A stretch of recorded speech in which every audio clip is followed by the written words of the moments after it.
We then looked at typical locations commonly used by social realist films. They are usually very unglamorous locations, such as Warp's film This Is England, which is mainly filmed in Nottingham, in working class areas such as estates. But rom-com films, especially working title films, are usually set in London or the south, such as Notting Hill, or an idyllic little village like in The Holiday. This inspired us, as we chose bits of both, as our moorland shots are very realistic and brooding and unglamorous, whereas the shop scene is very glamorous. From costume, we found that social realist films, for example Sweet 16, commonly used chavvy clothes, for example tracksuits, or like in This Is England, they wore mod clothes, which is fitted with the era that it was set in. Whereas in rom-coms, again, they're more dressed in more glamorous clothes, and characters are stereotyped by their clothing as well. For example, Yorkshire people would be dressed in full tweed and would wear a flat cap. We then chose our target audience, which for us was 15 to 21. So we chose a youthful young audience, as we are in that target age, so therefore we would more clearly understand what people of our age would want to see. So we would understand this audience better than if we chose a younger or an older audience. We then did some genre research and asked people in our primary audience to watch clips of films that had influenced our film and had the same genre as our film, and asked if they recognised the film and if they would watch it, to see if this would appeal to them. This helped us to get a better understanding of what a youthful audience would want to see. And most people recognise the rom-com films rather than social realist films. The rom-com films were, for example, Pretty in Pink, The Breakfast Club, where as the social realist films was This Is England. And we also showed a clip from Submarine, which is the hybrid of both genres. We then did character research and got inspiration for our female protagonist from the Molly Ringwald character in Pretty in Pink. We also were inspired by the Ducky character, as he was quirky and crazy, and we wanted our male protagonist to also represent these characteristics. We took inspiration from the opening bedroom shots of Submarine, as they were quirky and featured unfamous artists and retro mise-en-scene. This created exposition of the character and made him seem a lot older than he was. We also wanted to create this effect in our film, so in pre-production we had to plan which mise-en-scene, props that we wanted to create this exposition of our character. I printed off about 30 pictures of obscure artists, and we found some retro furniture, for example a clock and a retro telephone. We gathered some books of quirky kind of artists and directors. For example, we had a Wes Anderson book. He's a quirky director, and we used this to create exposition of our character, that they were an individual and quirky. We did some research into shot types. Many films such as Submarine and American Horror Story use long establishing shots of scenery to set the scene and to clearly show the location, which both was set in Yorkshire. American Horror Story is set in Yorkshire, and Submarine was set in Wales. Whereas in rom-coms, the opening shots are more close-ups of the central protagonist, for example in Wild Child. The research into music.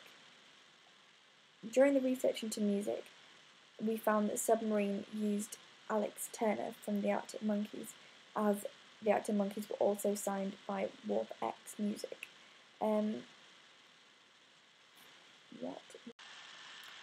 All the clips were correctly named by the people that we asked, and everyone said they would watch every single clip, so that proved that our genre would appeal to a youthful audience. We then researched shot types.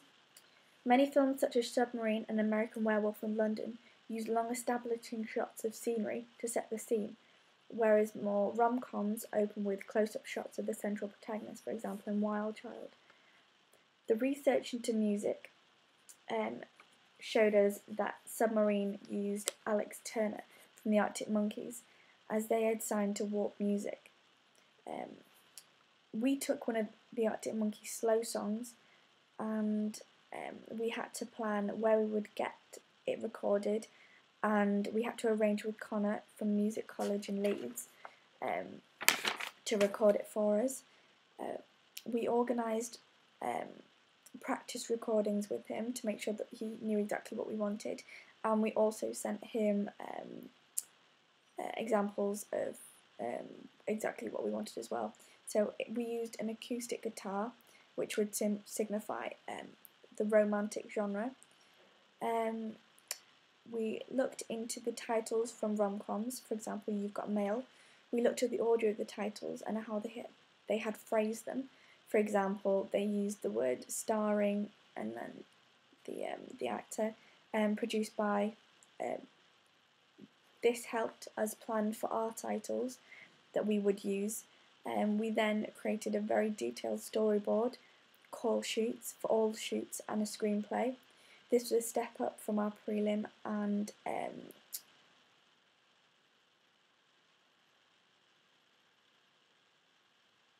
Swede.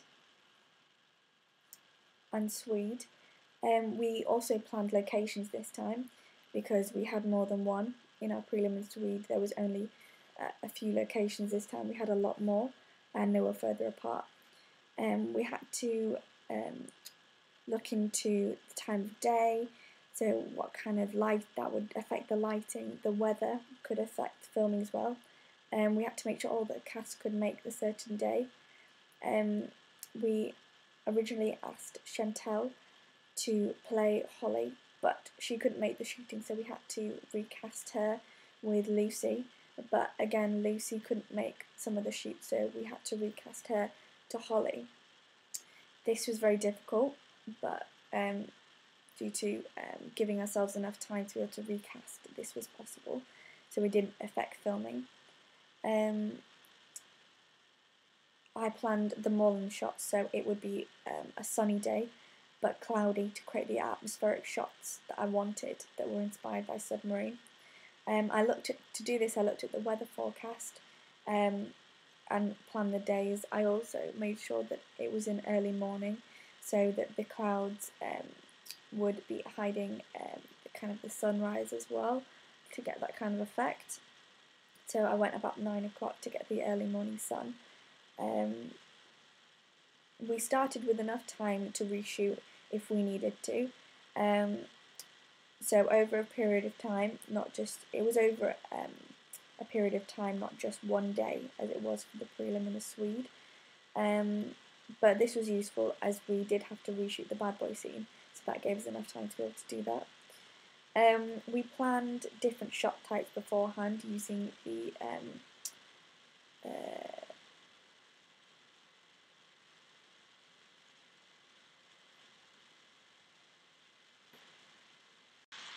We also planned different shot types before using the storyboards, so we had it all planned out. Before, in the prelim and the Swede, we just used random shot types, and this time we looked into what these different shot types and framing would signify to our audience. For example, a two-shot, which we used in the classroom scene, would signify a relationship, and in our classroom scene it signified a romantic relationship with these two. So that was a step up again. We planned our cast and costume in the classroom scene. We originally planned that people would bring their own uniform in, but this unfortunately didn't happen due to circumstances. But fortunately on the day we could buy some from school, so that didn't go to plan, but we figured it out and we worked around that. We organised for a drama class to come in and act as extras to make the classroom scene seem more realistic, to create and reach realism as well. Some people costumes were smart, so the top button was done up, while others had their top button undone and they're tied very short and scruffy. Some worked whilst others messed around, which signified the different personalities in the classroom and made it seem more realistic. We then created our own idents, which signified kind of what our production companies were about.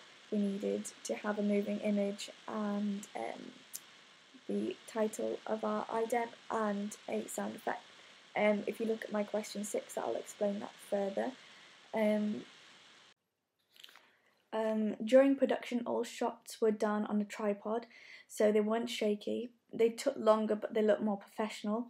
It was a step up from before, as in the preliminary test and the Swede. They were very shaky. This helped to reduce the editing process, so we didn't have to edit out any shaky shots, and created more professional feel to it.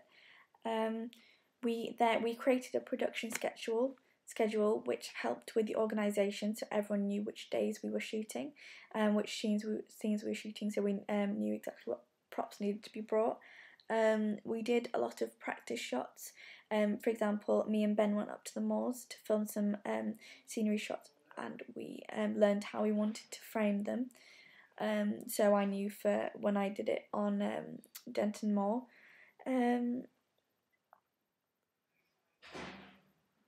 We found out that we didn't want any human elements in the moorland shots, for example roads and cars or litter, as it took away from the atmospheric feel of the shots, except for the house, which was indicated to be where Holly lived, showing that she lived in a rural area, which added to her quirky nature, as you wouldn't expect a younger person to live in a rural place. You would expect her to live in a busy city. We used many locations, but none were needed to be changed, luckily, due to weather. We took multiple shot takes, so we had more shot variety to help for a more interesting film, and as backup if we had any shaky shots. We also had many different angles and shot types, again to make it more interesting, and we took some cutaway shots. For example, in the bedroom scene, I took some close-up shots of mise-en-scene to use cutaway shots. This linked to cinematography, as we played around with the focus on the camera to create a short and long depth of field of focus. For example, with the candle, I focused in on the candle. It made an atmospheric feel to it. We all had individual roles stated in the production schedule, which helped with time management, so we could get filming done quicker and helped us to work well as a group. We also recorded ambient sound to add to the classroom scene to make it more realistic and to achieve realism. So if someone on camera looked like they were speaking, there would be sound to fit with that.